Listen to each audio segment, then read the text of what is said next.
長河實驗，你們兩邊的港口通通把權力交還回來，還給我們巴拿馬政府。巴拿馬，你現在对我們長河實業這樣子的話，我們最大的航運公司也不送東西過去了。中國現在對巴拿馬的懲罰快速有效，光是5月就扣了400多艘船。你這個巴拿馬的船是不是？我要檢查你們，這個軌桿不對，停泊的位置不對，停1天60萬台幣，停1個禮拜600萬，誰受得了啊？接下來我們看到中國大陸痛打巴拿馬，尤其現在這個巴拿馬可以說是禍不單行哦。內部它現在要面臨到是聖嬰現象導致的乾旱，所以再次的限航。外部現在長江和記正式的對巴拿馬這邊提出了索賠，達到了15億美元的金額。另外，光是上半年642艘船出逃，巴拿馬航運再現危機嗎？歡迎觀眾朋友留言，如果您認為確實是這樣，留言寫1；如果你認為不會，還有美國罩着留言寫2，跟我們一起互動。巴拿馬來看是不是踢到鐵板了呢？因為原本巴拿馬政府打算要撤掉這個長江和記在巴拿馬2個港口的經營權，想要降低大陸的影響力，沒想到巴拿馬現在面臨的壓力可大了，包括來自於中國的反制、長江和記的求償、運河的乾旱跟航運的震撼4重壓力哦。好，來看到最新消息，巴拿馬運河管理局最新宣布，今年呢主要就是受到聖嬰現象的影響，所以可以看到降雨量明顯的減少，降雨量影響的話，就會影響到整體的流域的入水量了。現在說呢，大減了4成，所以怎麼辦呢？他們決定從9月份開始，每日的通行量降到34艘，15號再降到32艘哦，要開始做限航了。另一頭，禍不單行的事情是中國大陸對於巴拿馬的報復行動開始要做強化了，開始強化對於巴拿馬船舶的檢查，所以光是今年上半年這邊的一個數據顯示，已經有600多艘船脫離巴拿馬籍了，不願意再拿巴拿馬籍的國旗掛在他們的船只上。另外還有400多艘巴拿馬籍的船舶遭到中國檢查，並且就把它扣押了。對於巴拿馬來說，更大的壓力是來自於長江和記對他提起了國際的仲裁，也就是因為這2個港口，他要求說要彌補的償還的金額達到了15億美元。要知道，其實上次呢，巴拿馬下面的港口公司才提起了仲裁，當時要求的金額達到了20億美元的一個賠償。所以今天節目一開始，先請教立將軍怎麼看巴拿馬這個時候呢撤了長江和記的股權哦，那中國大陸現在全力的反擊，已經造成光是上半年600多艘船出逃，400多艘遭到查扣，而且現在又碰到聖嬰現象，運價暴漲，因為中東航運哦現在受到很大的影響，所以運價暴漲。巴拿馬是不是面臨航運收入兩頭燒？我覺得巴拿馬這活該了。他們當初這個被美國川普的壓力之下美國川普一直要拿下巴拿馬運河嘛。他們自己本身沒有經過深思熟慮，也沒有經過各項利害的這種推演就直接由法院裁定，直接由政府就扣押了巴拿馬和兩端的這種港口的營運權包括巴爾博亞港跟克里斯托瓦爾港這2個港口營運權那將長河這個中國的這種香港的長河集團將它趕出去。那當然你講就你要評估到。其實第一個就是中國報復的力道是絕對不弱的。我們知道巴拿馬這個國家都是靠很多國家的貨輪掛他們國家的國旗，借此來增加它的稅收那如果說這些國家不掛巴拿馬的這種船籍來講的話，那對國家在這方面來講營運當然稅收會減少很多。那這是中國第一招就是你所有只要是掛着巴拿馬運河巴拿馬國家國籍的船只，到了我中國來之後，我就會詳加檢查當然，中國檢查也不是沒有道理，它有它的法源的根據，它依據法律來這個實施檢查扣押。你知道，當一條船被扣押的話，一天光美軍就會損失將近1.8萬而且中國扣押，我要檢查來講的話，包括可能你船只的安全，你人員的安全他叫你開到另外一個地方去，這一拖給你拖1個禮拜，你看你營運就少多少。對，所以很多船籍，很多這個船東來講，他就不將他的船寄籍在巴拿馬那對巴拿馬影響當然很大。你看看整個來講。這個總共有今天來講已經有642艘的船舶已經脫離巴拿馬籍了那第二個，我們看到，其實巴拿馬運河，我們都不要以為說是這個運河是把大西洋跟這個太平洋兩端挖通，讓海水可以貫通的，不是，它是這個借着裡面的湖水這個湖水來講的話，它船只跟坐升降機一樣，一站一站過去，再一站一站放下來所以中間是必須要靠湖水是淡水的，不是整條運河是靠把大西洋跟太平洋挖通，不是這樣。那剛好今年又碰到強烈的聲音現象，那湖水的水減少，湖水水減少，這個船只就沒辦法灌到它的水閘裡面，沒有辦法灌到船閘裡面，船就沒辦法做升降所以它必須要減少它的運量，這是對它來講是第二個損失。那第三個來講的話，當然中國有很多的這種相對的政策，譬如說是中國的這個中遠洋來講的話，他就要求他的船運公司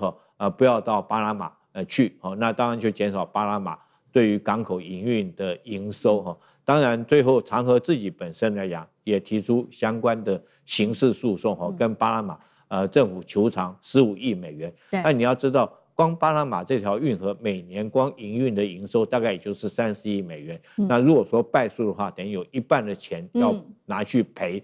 半年營運的錢都要去賠長和集團。對他來講是得不償失的。所以巴拿馬當初在做這個決定之前，真的是沒有經過深思熟慮。好，所以我們看到將軍也特別提到了嘛，因為這個長和現在求償30億美元，等於他營收的一半，一部分是如果告成的話，確實巴拿馬就是要付出這個經濟上面的代價，這是第一個。第二個，他們現在非常擔心的事情是，當初他們硬要拿這個長和下面的這2個港口貨櫃碼頭，結果現在呢，這2個碼頭找不到接手的人。這2個碼頭包括了第一個是巴爾博亞港，第二個是克里斯托瓦爾港，現在要開始招商，但是國際業者怎麼敢去下標呢？因為他們都知道這背後有中美之間的角力，誰都不想要扯入這個當中的這個政治問題那漢庭又怎麼看這2個問題？巴拿馬活該這當初呢強行接管真的是土匪行徑。在今年1月29號，巴拿馬最高法院直接就裁定，你這個港口違憲，而且不得上訴。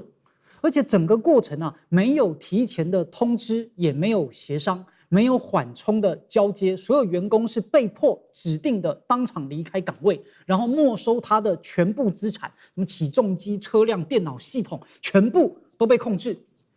長和在2021年的時候是合法合規續約25年本來是可以到2046年的，結果巴拿馬突然說他違憲，然後呢，整個還有20多年的合約直接作廢，也不賠錢。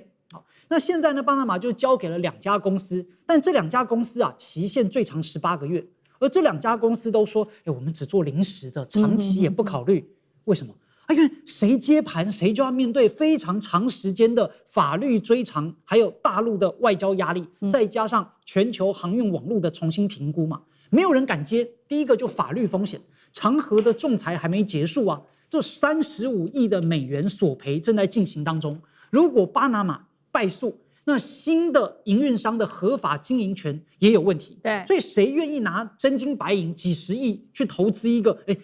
權屬有爭議的港口，对吧？大家又不是白痴。那在第二個就是政治風險因為這2個港口本身它就是巴拿馬太平洋側和大西洋側的2側出入口，是很重要的地緣戰略的資產。所以巴拿馬強行接管之後，那大陸當然是表達了嚴正的立場。那也因此，誰在這個事情上你去接盤，那也是冒着得罪大陸的風險，而且你就等於在中美之間選邊站。你選美國，那大陸就不高興；你選大陸，那美國也不高興。不如幹嘛呢？不要接幹嘛做這個生意呢？而且第三就是當下的商業風險整個全球航運的網絡已經開始逐漸繞開了巴拿馬。目前大家經商商船呢掛旗都不是掛自己本國的旗，都是掛什麼？就是掛叫方便旗。比如說，因為巴拿馬它的註冊費比較低，所以呢我就掛巴拿馬的旗大家做生意比較方便。那巴拿馬也因此長期就是靠這個註冊費來收入你就拿着我的旗然後世界上做生意。但現在呢，因為中國大陸開始針對誰拿巴拿馬的旗，我就查誰，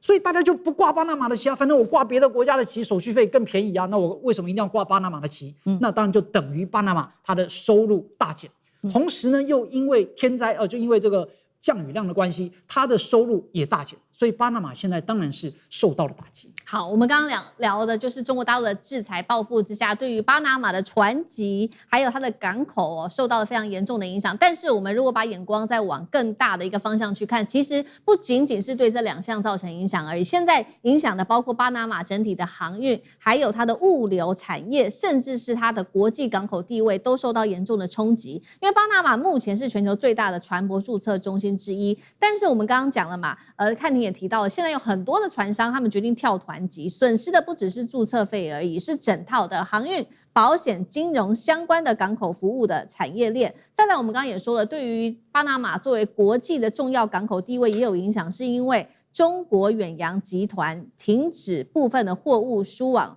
當地的巴爾博亞港，進一步衝擊巴拿馬港口跟它的轉運地位。幹哥怎麼看？接下來對於整體巴拿馬的國際地位有什麼樣的影響？好，中国遠洋海運集团啊，他們現在哈，我說我不送過去了啦，啊，我們也不必跟你一定要跟巴拿馬做生意，对不对？坦白講一句，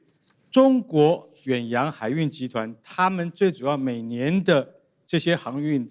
他那個航次，他都是從遠東把貨物送到美東去的，也就是遠東跟美洲之間最重要的航運路線是這個中國海運集团。那如果現在他說好了，那巴拿馬你現在對不对？對我們長和實業這樣子的話，那我們最大的航運公司也不送東西過去了，損失的是誰？你慢慢你就會知道。而且美國駐聯合國的海事代表 Stevens 他就說，我跟你講啊，中國現在對巴拿馬的懲罰啊，快速有效，很快我們就可以看到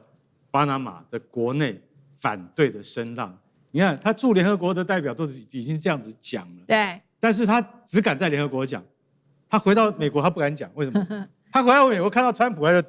閉嘴，為什麼？他不敢在總統面前講，因為巴拿馬今天會做出這些荒謬的決定，都是川普給施壓的。巴拿馬最高法院為什麼敢下這樣子的判決說，長和實業你們兩邊的港口通通把權利交還回來，還給我們巴拿馬政府？他怎麼敢這樣判？就是川普啊！如果不是川普，他們怎麼敢這樣說呢？然後你知道現在我跟你講，中國現在最厲害的是什麼？光是5月就扣了就扣了400多艘船，巴拿馬的船。所謂巴拿馬的全移輪是什麼意思？就是說他現在掛着巴拿馬的旗，對不对？華蓋在很小的時候第一次聽到懸掛賴比瑞亞國旗的貨輪。那時候是50年前的往事，我說奇怪了，為什麼會有人去掛賴比瑞亞的旗呢？賴比瑞亞是非洲一個小國，對，他半世紀前他就已經知道要做這個生意了，你知道？然後呢，第二個跟进的就是巴拿馬，巴拿馬在差不多40年前就說我開放，任何國家要來註冊的話，我都不檢查的。其實當然有一些很簡單的檢查，可是你要到日本、美國去掛旗，第一個貴，第二個從頭檢查到腳。現在中國就開始做這個從頭檢查到腳了。我跟你講，你這個巴拿馬的船是不是？我告訴你，這個軌桿不對，停泊的位置不對，然後還最重要的是，巴拿馬旗幟的貨輪，到現在前半年已經占掉在中國出事的1半以上，也就是說出事10件，5件是掛巴拿馬旗的船，比如說有船員。不見了，是上了岸以後就再也不回來了，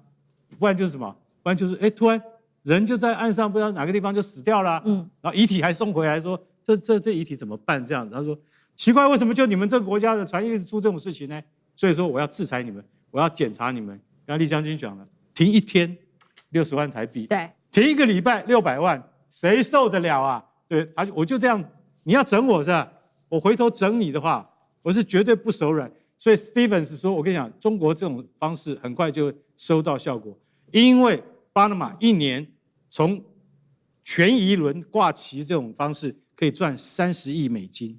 ，1年就可以賺30億美金。還有很多國家你沒有聽過的，蒙古共和國也在賺這個錢，還有什麼中非共和國也在賺這個錢。所以現在巴拿馬沒這個收入以後，我告訴你，那他要回去種古柯鹼嗎？不行嘛，對不對？所以巴拿馬以前是毒品大宗出口國。現在是靠這個巴拿馬運河，但是我可以告訴你，從這個事情你就可以看得出來，巴拿馬他如果說再這樣一意孤行下去的話，對長河實業沒有交代的話，我可以告訴你，受傷的絕對是巴拿馬自己本身，然後川普就在那邊旁邊隔岸觀火，因為根本不關他的事。所以我跟你講，到時候巴拿馬本身他一定要改弦易轍，不然的話，中國的制裁力道會更大，他們的損失會更多。今天有關於中日的產業戰呢，我們趕快來看到的是，已經不再是單純的一個貿易戰了。這一次雙方打的是這個包括了高端的製造業跟戰略資源的一個核心命脈，怎麼回事呢？我們先來看到，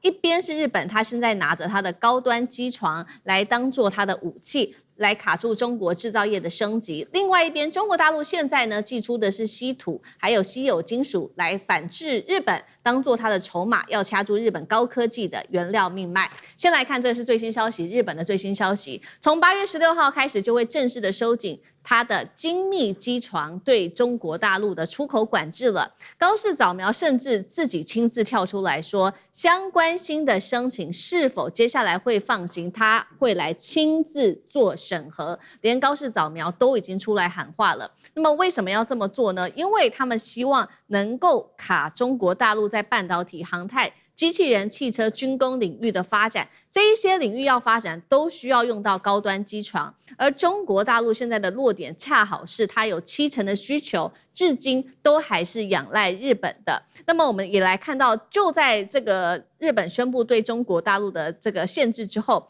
但是呢，中國大陸對它的機床的訂單需求仍然是持續增加的。先來看到3月份，日本對中國機床訂單是達到了500多億日元，創單月的新高。6月份，中國的部分更佔日本海外機床訂單接近達到了40%左右哦。所以呢，我們現在也看到這個日本對於中國大陸的限制哦，已經不是單純的出口限制而已了，它也是試圖卡住中國大陸下一代製造業的升級。那接下來中國大陸怎麼辦呢？真的會影響到中國不管是在半導體、航太、機器人、軍工升級等等領域的發展嗎？上士哥，請問怎麼看？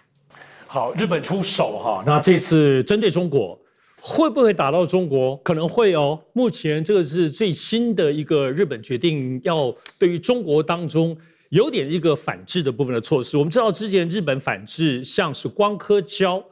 以為很嚴重，結果中國大陸直接把你平替了哈。但是我們知道，其實對於日本來說，長久來全世界都知道，像日本、德國他們的這個所謂的製造業、製造工藝是非常非常厲害的。而它厲害的最核心之處，其實就是這個我們講精密數位機床。這裡頭運用當中，我們講那些精密螺絲啊，你要鑽洞啊，你要車床啊，你要齒輪要磨，這裡頭不止這個機器厲害，包括人去做這個機器，人去保養這個機器，那個0.幾微米的部分哈，那些老師傅，而且你弄完之後，這個它那精密的卡準。所以呢，甚至包括，而且你這個機器10年之後都沒壞哈，這就是日本這個所謂的精密，我們講精密製床或精密機床的厲害之處。所以所有現在在應用的，可不是一般的工業，是它通常用的部分是最精密的，比如說航太，比如說一些軍事武器、半導體的部分，還有最新現在人形機器人的一些減速器，包括一些關節所在的部件。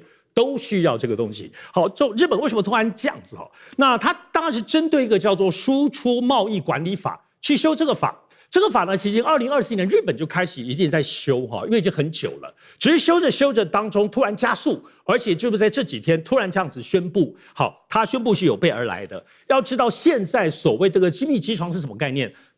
中國大陸的70%都是來自日本，而且中國大陸現在的技術還沒有完全的攻克。剛剛講航太業、軍工業在這裡頭其實都是最大的關鍵哈。因此，而且這次我們看看裡面的內容，它主要針對的是什麼？是針對於5軸聯動。各位，1軸、2軸、3軸、4軸、5軸，你不懂製造也清楚嘛。而且這作為最精密的5軸聯動是它鎖定的。那有3軸跟比較低些的5軸不在這個管制之內，所以它就是最厲害、最精密的管控你，而且它管控了整機哦，管控了核心的零組件。如果中國大陸你現在有的，你要後面買零組件，比如說什麼航空公司啊、機電公司，你要買零組件沒有了，逐一批。還有關鍵的設計軟件，所以你可以看到這是全部嘛，它全部就把你控制住哦。那現在其實這整件事情的部分影響，剛剛講還不知道，但是總體來說，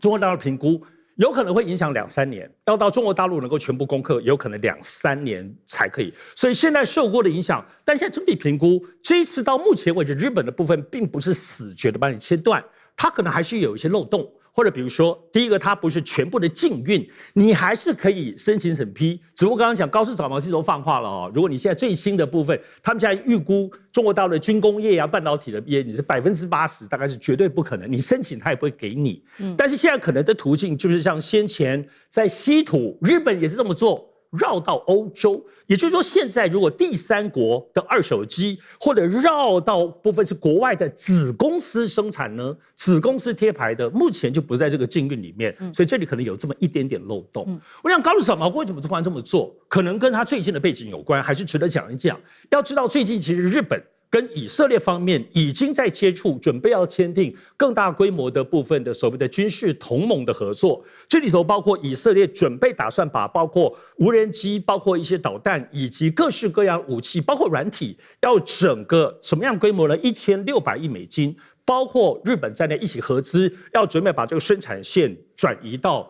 日本，那這個是最新的，而且現在先前烏克蘭跑去日本接觸講無人機，對不對？是很快的，他們談1個月就簽了，這個簽了當中錢、地點，包括後面的生產合作的公司，全部都已經確定了，而且快速要上線生產。大量的現在包括烏克蘭無人機，所以我認為高市早苗現在最近有一個迷之自信，就是說對於對抗中國的部分，除了有美國撐腰之外，當然剛剛前面講的背後也可能是美國的意志，所以他突然有個覺得對中國有強烈對抗的能力，所以我們認為現在看起來他有關於這部針對日本精密的這個機床，而且確實是對於中國可能有一點卡脖子，而且卡在航太、軍工跟機器人這些前瞻發展上，所以推出這個部分的對抗的部分的政策有沒有效果，我們可以繼續觀察。好，所以現在高市早苗是突然間有了底氣了嗎？有來自於美國跟以色列，特別是在軍事上面的協助，是不是就更有底氣去對抗中國大陸？所以今天祭出了一個最新的這一招嘛。那另外一方面，中國大陸有沒有反擊措施？當然有了。我們趕快要來看到，其實中國大陸的反擊力道是非常非常大的。就是對日本祭出的稀土的出口管制。我們先來看到統計的最新數據哦，光是今年上半年出口給日本的稀土已經一口氣暴跌51%了，6月份更狠哦，年減幅高達了80%。主要的關鍵就是在重稀土對於銻還有銻的日本出口是直接歸零的。銻跟銻為什麼這麼重要？就像是日本去封中國大陸的機床一樣哦。銻跟銻同時也掌握了可以影響日本的，包括了軍工設備、高端製造、電動車的馬達，甚至是精密電子等等。另外一方面，除了掌握這個礦產原料之外，中國大陸更掌握了一系列，包括了這個從採礦啊到分離、冶煉等等。供應鏈的整體技術，大家就在看說，那中國大陸現在對日本的這個稀土出口如果減少的話，是不是稀土相關的企業他們的獲利就會減少呢？結果是不減反增了。我們也趕快來看到最新數據哦，中國稀土集團今年上半年淨利潤年增幅46%，北方稀土預估上半年淨利潤年增幅更是暴增了121%，代表說價格提升，雖然說這個出口減少了，但是價值更高了，所以8月份稀土價格哦，從2025年8月以來已經上漲幅度高達了30%。這個是中國大陸對於日本在稀土方面的制裁。另外一方面，中國大陸也強化，剛剛講了嘛，美國跟日本站一邊，所以中國大陸也強化對於美國的稀土制裁。最新的方法是因為他要報復美國所做的這一件事情。美國在今年上個月底把43家的中國大陸的企業列入防止維吾爾人強迫勞動法的實體清單當中，所以制裁的企業已經增加到187家了。所以中國大陸現在想到辦法來治美國了。這位是高志凱，他是中國全球化智庫副主任。他說呢，中國現在應該要成立一家稀土總公司。重點來了，這個總公司就是設在美國一直不斷提的新疆這個地方。他就說呢，如果未來美國你需要稀土的話，就請你親自飛一趟到新疆來這邊來跟我們談，不管是稀土的出口甚至價格都是由中國大陸來決定，甚至未來還在新疆這邊用人民幣來做交易等等。幹哥怎麼看？日本很少這樣，你看收緊了精密的機床的出口管制，他很少這個樣子，而且他現在學的都是我們中國這一套，就是說加嚴審核，你知道加嚴審核的意思？日本是一個最假仙的，就是我們台灣話啊，就是說很假仙吶，表面上很有禮貌，那個肚子裡面啊，全部都是刀劍。他坦白講，他說我不是不賣你啊，但是我現在從嚴審核，意思跟不賣你是差不多的意思啦。那會不會影響到這個中國的整個生產鏈呢？哈，跟供應鏈呢？可能是會的。上次講沒有錯。那你以為中國就可以讓你這樣挨打嗎？看誰被打得比較痛啊！我跟你講，你看現在鋰跟鉈兩種重金屬啊，也就是那個這個元素，老實講一句，到這個月已經怎麼樣？已經歸零了。我們中國不出口給日本了。你不出口給日本，因為這兩樣這個元素最重要的它是什麼？軍工業和高性能馬達，還有一個大家沒有注意到，它的重要性也非常的要緊，叫鋰，一個金再一個鋰，它是做什麼的？癌症醫療設備要用到這個鋰啊，還有什麼？還有半導體設備也要用到鋰，所以說鋰這個東西也很重要。總共7種啊，這個重要的稀土啊，都已經被中國下令先暫時。但是坦白講一句，中國不会完全斷供，你不能完全斷供，為什麼？因為你完全斷供的話，那就代表是針對性的，你就是針對我日本的。但是中國不能在這個階段裡面還沒有到要打仗的地步，我還不能說我就不賣你，對啊？為什麼？你要等到什麼時候？像美國在2次大戰之前跟日本講說，我現在石油就不賣你了，日本就準備打了，你知道我的意思嗎？就說這個叫戰爭宣示、戰爭行為，所以還不到那個程度的時候，現在中國一定不會講說我完全斷供。那但是在這個時候呢，老實講一句，是美國就在幫腔，你知道？美國你看國土安全部啊，他竟然上個月底就說中國已經有100多家被列入管制了。你這些企業都跟軍工有關係，那我現在又多加43家，這43家是哪一種？你知道？就是中國的企業裡面有銅、有鉛、有黃金、有服裝，最重要的是什麼？你知道？最重要的就是棉花。他又把那個防止維吾爾人強迫勞動法，他又搬出來了。他說：“你現在不是只有維吾爾人哦，你還有吉爾吉斯人哦，還有哈薩克人哦。”都牽涉到被中國當局奴役，進入什麼再教育營。那好了，中國的智庫啊，副主席高志凱他就說：好，你要這樣子是不是？你美國要跟着日本一定要這樣子搞我們中國啊？沒有關係，那我們中國應該要成立一家中國稀土出口總公司。這家公司要設在哪裡？你知道？要設在新疆的烏魯木齊，而且不接受任何電郵。也不接受任何電話，也不接受任何網絡訂購。要買稀土是吧？你國防部 DARPA 美國國防部高級計劃局，請你派專員，要先過我們這個我們中國啊安全部門審核，你才能夠來。不是來北京，你到了北京，你要坐，不管你爬的也好，坐高鐵也好，坐馬車也好，你給我到烏魯木齊來談判。你現在有資格再來談判。高志凱，我覺得他真的就是一種很傳統的一個中國人，你知道嗎？就是說，我們是朋友，我們都可以談；不是朋友哈，請你自己想辦法到烏魯木齊來談。而且我們要紙上簽約，不可以用 email。這個真的是，然後等一下簽完了之後要用人民幣付款，不接受美金啊。所以這個就是說，如果你真的要跟中國鬥爭的話，那下場不好的絕對不是中國，而是美國或日本你們自己。好，現在其實呢，我們剛剛講的是日本跟進美國老大哥來對中國大陸祭出這個制裁。那另外一方面，還有另外一個國家，同樣是跟日本一樣跟進美國老大哥來制裁中國的，還有澳洲了。澳洲最新，我們也來看，它也有了動作，正在加強審查中國大陸相關投資人，要求呢，只要你是中國大陸的相關股東，你就要出售掉澳洲稀土企業北方礦業你的持股哦。目前中國相關的股東佔這一間的持股大約達到了17%。為什麼這一間公司特別的重要？因為呢，它開採的礦主要是包含了鋰還有鉈等等這一些重稀土。張正老師怎麼看澳洲的動作？接下來你怎麼看？我想啊，在這些就是這個封鎖技術產品或者封鎖原材料，所有的封鎖的這些手段都是慢性的在絞殺對方。可是有一句話講說，你要卡人脖子，你一定要跟上帝站在一起。換言之，也就是說，你技術領先的產品，終有一天人家還是會追得過。可是呢，礦產原材料產在你的家裡，這是沒辦法的事情。所以呢，這個人家講說是因為資源的封鎖，會逼得對方狗急跳牆，然後甚至訴諸戰爭手段，誠如剛才幹哥所講的，逼得日本人非要下南洋，然後去奪資源，這是可能的。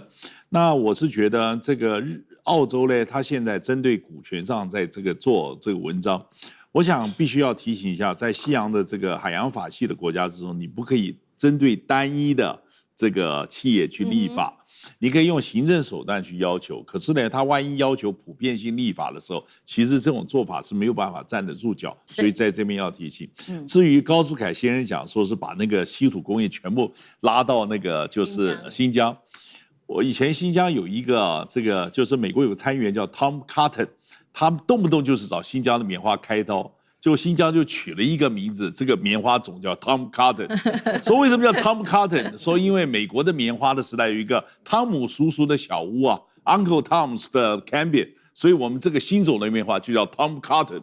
你知道？結果那個大家搞得啼笑皆非。當然這個事情只是曇花一現，意思就是說你要去捉掐別人方法有很多，但是講實在話，這種拿先進技術去卡別人的，會有一天萬一被人超越的時候，然後人家做出白菜價，最後會讓自己的工業體系崩盤，那個風險才是更大。好，要趕快來看到是這個中國大陸現在糧食牌直接掐住了川普的票倉哦。現在呢，針對於這個美國要出口這個胡桃，他們要來正式的開刀了，課徵的部分是54%的一個保證金。那其實胡桃只是一個前戲而已，重點是中國大陸想要卡關美國的接下來出口給中國2500萬噸的大豆才是重點。美國的農民現在很害怕了，是說北京會不會接下來翻臉不買大豆了呢？今天我們會做深度的剖析。好，關鍵就在於今年的9月份，川習會即將要登場了。北京現在先出了一張川普最怕看到的牌，不是我們先前談的稀土，不是晶片，也不是 AI， 就是有關於美國農民的生計，而美國農民的生計也會直接影響到就是川普他的重要的政治選票了。我們先來看到的最新消息，8月10號這一天，中國大陸的商務部呢最新針對於美國進口的胡桃實施高額的臨時反傾銷措施，產品只要進入到中國，接下來你都要繳54%的保證金，意思就是說你出口到中國大陸的胡桃呢，等於你的價格就墊高了1倍。那麼不只是針對美國，還針對了墨西哥。墨西哥進到中國大陸的胡桃也要課徵，最高也是同樣達到了50%以上的一個保證金的稅哦。那麼他們的理由是因為認定美墨產品存在傾銷的一個可能性，所以對中國國內的產業會造成實質的傷害。重點來了，為什麼中國大陸要選在這個時候突然間針對胡桃來課徵這樣子的一個新的保證金的稅務呢？不是說要暫時來休戰，甚至說要好好來談 AI 嗎？為什麼突然間北京要給川普一個警告呢？現在大家就在看說，重點的大戲是不是就是在稀土了？因為美方一直最希望就是中國大陸趕快買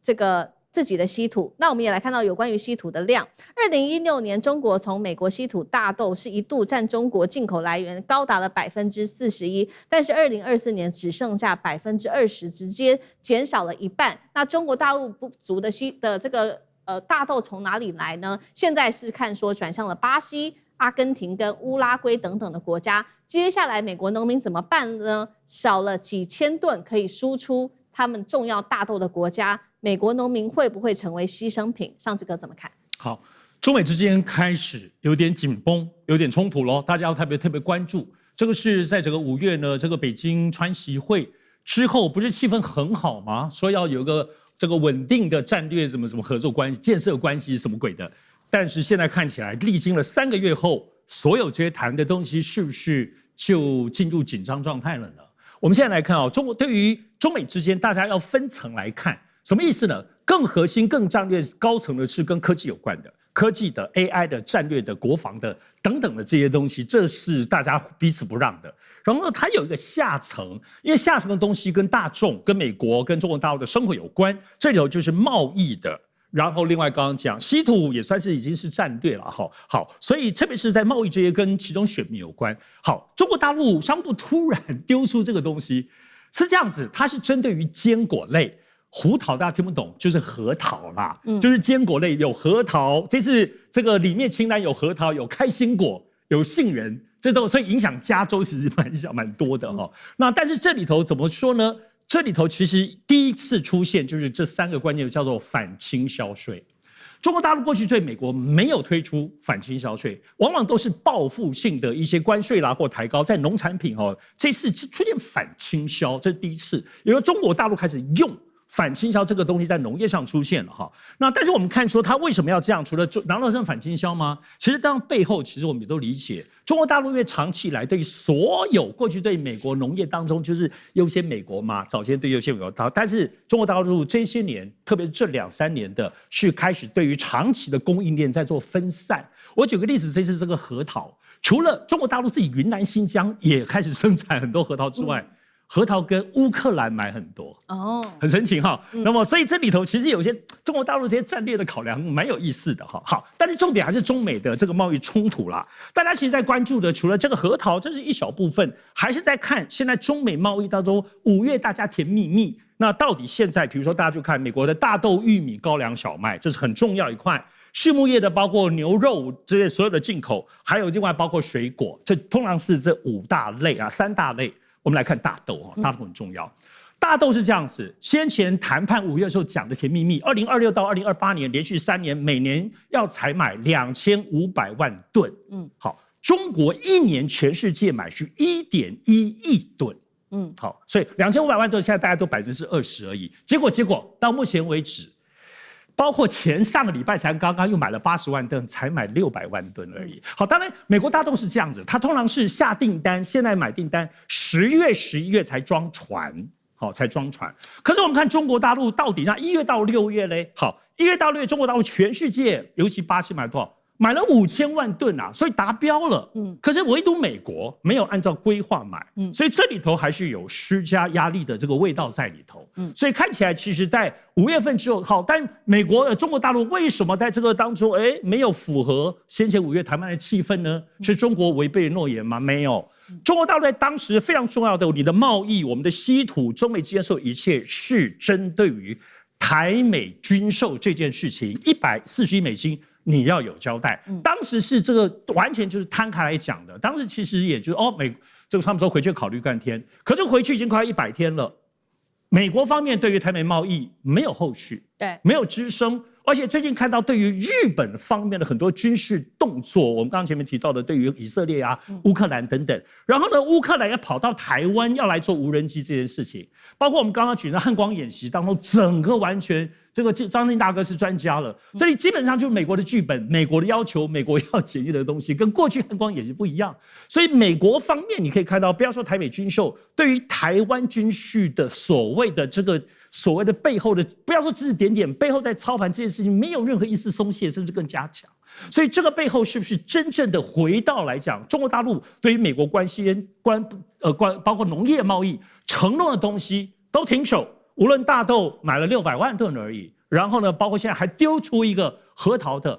新的反傾銷稅，正在加大壓力，因為現在已經8月中旬嘞，不是說9月，還剩下不到40天，那個習近平不是就要去美國了嗎？對，難道習近平因此不會去美國了嗎？應該是接下來中美所有衝突當中，大家會集結的結論，習近平去不去？還是說川普也沒有讓習近平去，故意創造一些現在這些緊迫的條件，讓北京說不去了。究竟這又是誰在操控這個局呢？好，所以中國大陸我們看到用農業來反制針對於美國的各種地緣政治上面的動作，那確實當時承諾的是說2028年要總共買到這個2500萬噸是每1年，但是現在看起來真的只有600萬噸。那接下來這個來自於美國的權威戰略期刊的外交事務指出呢，糧食問題可能成為接下來美中之間施壓點，而這種飢餓遊戲已經成為中國地緣政治裡面最重要的一個籌碼了。中國大陸現在在打什麼樣子的一個牌？張建老師又怎麼看？我想大家必須要了解，就是真正所有這些農產品的談判有很多跟季節性因素有關。就拿大豆為例，巴西跟阿根廷在南半球，它跟那個美國的產季恰好是相反的。所以當時在談判的時候，其實是因為巴西在抬價，在拿敲，所以他跟美國談。是放樣子做放話，然後做樣子給巴西看，巴西一看不行，那個價錢抬過頭了，回不了頭。然後呢，阿根廷趁虛而入，所以他就大量買進。那等到這個阿根廷的密契約，巴西急了，價錢嘩跌得比原來抬價錢更糟。所以這是商業談判之中。但是你要知道，那個時候是所有的船運所有的船只，你不是說你買了之後，它保證一定運得來，你還要去配套陸地上的運輸，然後裝船如何。我覺得現在這個基本上是在擺態勢，因為就我所知，所有後續的船運的這些之前的訂約都已經在去，中國這個農糧總公司都一直不停的在做，只是不見兔子不撒鷹，不到9月份去的時候，為什麼呢？因為之所以習近平去訪問這個美國，是要配合川普演這場戲，9月去，然後希望造成這個聲勢，然後呢11月。假如你今天沒有把後續的那個運銷的船、這些運銷管道弄好，你9月放話說買了，你到了11月還是運不出來。所以很多事情其實我們今天要了解，它不是專門去打擊農民的荷包，它專門去打擊你政治對手的票倉，那才是重要的。所以這個為什麼能夠讓川普低頭，是因為這些種大豆的都是他不能輸掉的州，他要輸掉的州的話，那整個的翻盤他就馬上就立刻就跛腳。所以我們就講這個，我們天天在這邊講反滲透法，那個外力干預跟誘導，你要有本錢對不對？你要約制你能夠就是說，尤其是你要約制的对象，他是用感性思考，他不用腦子的，所以才会被左右，才会被操縱。為什麼拿出那個核桃來？因為核桃不是主食核桃是可有可無的，所以而且這個數量相當有限，所以才有操作空間。好，這個是我們看到中美之間的這一場這個糧食戰還在持續的打當中那另外一方面，其實還有另外一個是跟科技戰比較相關的，是美國又有動作。好，7月底的時候，美國開始限制部分的外國機器人跟電力的逆變器，接着又把数十家中国企業列入黑名單。當然了，中國立刻反制，幾個動作：第一個，審查美國的資安產品，加強無人機產品出口審查，制裁美國的實體，甚至是我們剛剛提到的這個打壓美國的胡桃等等核桃等於是說美國打一拳，中國大陸也就會做同樣的回擊。那幹哥怎麼看？接下來習川會大豆又能換到什麼呢？其實我跟你講美國一直在做一些自己都搞不清楚的事情。就是你明明知道，對於美國農民而言，不管胡桃、大豆這些都是很重要，但你為什麼在就是說7月的時候限制部分外國制機器人跟電力逆變器？我告訴你，這2樣都是中國出口的大宗，限制外國制，其實你就是講中國制就对了啦。那它根本就是中國在做的嘛。電力逆變器更是，對不對？所以老實講一句，你現在就是衝着中國而來的政策。然後這個是7月28號發生的，7月30號過3天，就是我們剛剛講的43家中國企業又列明了壓榨維吾爾人。鋁銅黃金通通有份。最重要的是棉花，還在講棉花的事情。美国的參議員也是很累，為什麼？因為一直有什麼國際組織，一直去有去國會遊說我跟你講，還有很多中國少數民族受到壓迫在這個在教育營上面還有塔那個監視塔在控制的，他們在血汗工廠裡面做所以43家又上了名單了。所以我看中國就一直冷眼看你你現在幾天之內你搞這麼多花招，好，那沒有關係，我們也來搞一個對外貿易法叫開始進行國安調查。國安調查，我不是在這上面反擊你，我是在農業上反擊你。對，所以說剛剛前面2位講了很多，你知道中國1年需要多少大豆嗎？不是說一定會跟美國採購2500萬噸嗎？中國需要1億噸。中國13億人口，他們需要1億噸的大豆才能夠過這個冬天，但是美國沒有辦法拿大豆來當做談判的武器。你這樣聽起來會非常弔詭。你要從哪來呢？我要從哪來？我告訴你，我現在從巴西跟阿根廷進的大豆的品質跟價錢都超過你美國。今天我要跟你美國買的原因，是因為我們維繫着這個雙邊貿易，讓它不至於瓦解，這才是最重要的。胡桃也是一樣，川普第一任期的時候，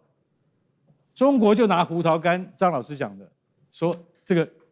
因為胡桃它畢竟不是主食，他拿胡桃來反擊，當時就已經有用到說反傾銷的考慮，保證金還不是反傾銷稅哦，從保證金上面下手啊，認為說胡桃銷到中國是不公平的，所以說課徵54.3%。那個時候你知道喬治亞跟那個亞利桑那的美國農民跳腳啊，氣死了，比大豆農還要跳腳，還要抗議，所以大家就曉得，其實老實講一句，中國它其實它要反制的話，它有很多方法，也有很多手段，只是還在維繫着雙邊貿易的基本的依存關係而已。所以美國，你真的不要搞錯了。